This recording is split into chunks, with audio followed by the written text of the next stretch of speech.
Party కానీ వీళ్ళిద్దరూ వ్యతిరేకించాలా లేదంటే స్వాగతించాలా అనే కన్ఫ్యూజన్ అన్న వస్తుందా? ఏం లేదు, ఆటోమేటిక్గా జరిగిపోతుంది.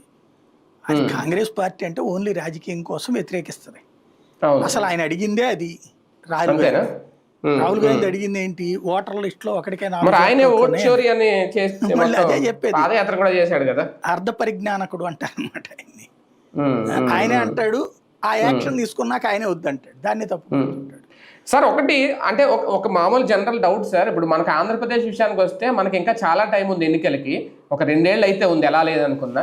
కానీ ఇప్పుడు హడావుడిగా ఒక 60 రోజులు ఈ సర్ ప్రక్రియ పూర్తి చేయాలని అనుకోవడం వెనక ఏంటి? ఒకవేళ ఏమన్నా ముందుకు రాబోతున్న ఎన్నికలు జమిలీ ఏమన్నా తరుముకొస్తుందా ఏంటి, ఏమనుకోవాలి?